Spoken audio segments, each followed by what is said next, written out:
எப்படி பேதுரு அவருடைய தொழிலிலே ஆசீர்வாதத்தை பெற்றுக்கொண்டார்? அவர் செய்து கொண்டிருந்த தொழிலிலே வருமானம் இல்லாத தொழில், அன்றைக்கு நஷ்டமடைந்த தொழில், வியாபாரம் போனியாகாத ஒரு நேரம். அந்த நேரத்தில் அவருடைய தொழில் எப்படி ஆசீர்வதிக்கப்பட்டது? ஆண்டவரே, நான் எல்லாம் பிரயாசப்பட்டுட்டேன், நான் பார்த்துட்டேன், என்னுடைய என் அனுபவம்னு ஒன்று இருக்கு ஆண்டவரே.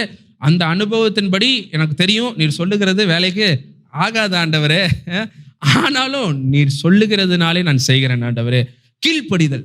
பாருங்களேன், ஆண்டவர் எங்கெல்லாம் அவருடைய ஜனங்களை ஆசீர்வதிக்கிறாரோ அங்கெல்லாம் பின்னாடி ஒரு கீழ்ப்படிதல்ன்ற ஒரு காரியம் வந்துகிட்டே இருக்கு.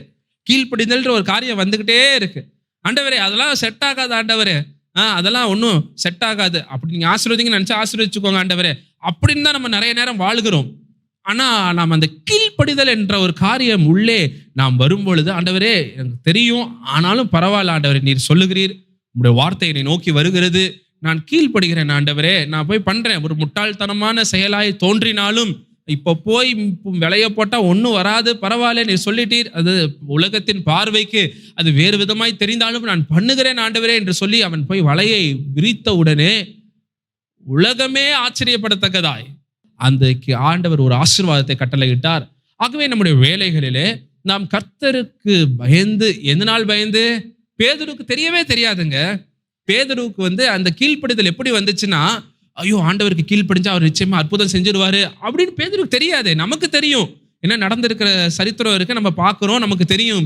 இப்போ ஒருவேளை ஆண்டவர் தம்பி வலைய போடுப்பான்னு சொல்லிட்டா நம்ம ஜோரா போய் போட்டுருவோம்.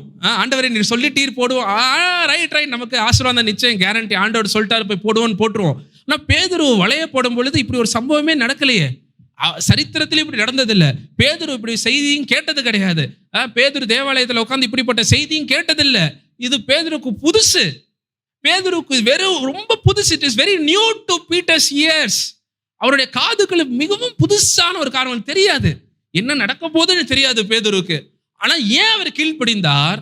அன்பு நிமித்தமாய்.